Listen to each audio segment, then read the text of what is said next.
never ever underestimate the power of Allah. You know, there was a sheikh who mentioned this in Saudi Arabia, and there was a doctor that visited him from Pakistan and told him a story that happened to him. So he says, what happened to me, he says, the doctor who's speaking is a top neurologist, one of the top doctors in Pakistan, or, you know, a very, very good doctor, very hard to meet. It's said that perhaps you would have to wait months on end before you can get an appointment to see him. So what happened is, he says, I was flying from one city to another, a very busy man, flying quite often within the country and perhaps even outside. And he says, suddenly the clouds built up. Huge clouds, and the lightning started striking, and it started pouring, and there was lots of turbulence, and one of the engines was struck and it was damaged. So we had to land. And so what happened is, the landing was at a nearby little airport or a little strip and so on.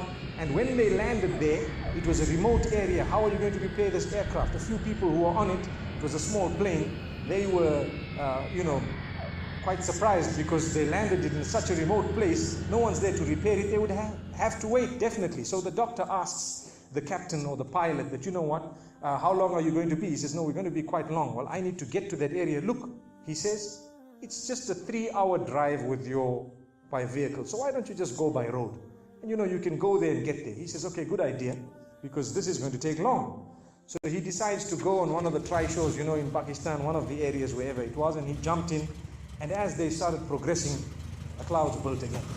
And the lightning was striking, and the rain started pouring. And it was pouring so much that their vehicle could not move much more because of the mud and because of everything else. And so it was quite an open area with a bit of farmland. And after a while, they realized, look, we're not getting anywhere. There's a little house here. Why don't we just go there? We can read our salah. Perhaps we can, see, have a bit of a meal or whatever else. And they decided to knock the door.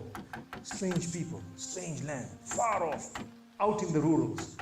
And so he knocks the door, and he's got his little bag and everything, and he walks in. An old lady happened to answer the door after a while, and they spoke to her saying, look, this is what has happened, and we're going from so-and-so to so-and-so, and we just want a place, we want to read salah and so on. And she said, no problem, you can come in. She had a little musalla, a little sajjada, and she had a little baby on the side, or not a baby, but a child. And the child, every little while, she's actually checking on the child, and she's sitting on that musalla, making dua and reading her own salah. These people fulfilled their salah, did whatever they had to. And when they were about to leave, they spoke to the old lady saying, thank you very much, jazakumullah khair, and so on. And, we're going, what's happening to this child, So the woman says, look, the child is an orphan. And the child is unwell, not well at all, very sick. And we've been to all the doctors around. And subhanallah, I'm the grandmother of this child. The doctors have told us that there is only one specialist around who can help this child. And we tried to make an appointment, but they asked us to come 6 months later. And it's far away. I've been making dua to Allah ever since that day.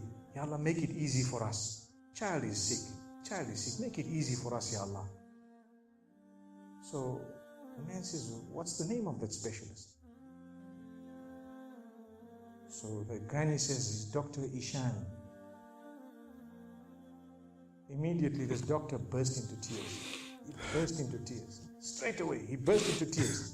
Why are you crying? Your dua has just been accepted. For your dua, the thunder came, the lightning came, the engine struck, we came down, we came on the road, the rain came again and stopped us and so on. And do you know what?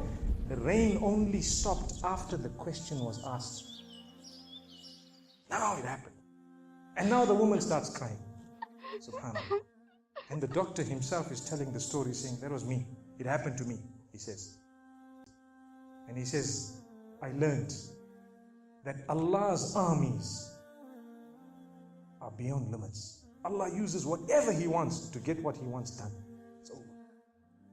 Where in the wildest of the dreams of this person would they have felt or believed that the top man, whom it is semi-impossible to see without big appointments, would actually be driven all the way to the door, knock the door, come in here, read some salah, and they would have to serve the child here.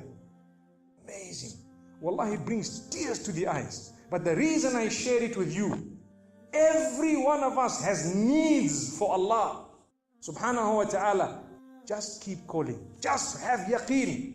Have conviction. If it is meant, it will definitely come in your direction. You know, we use the term by hook or crook, but I don't want to use that today.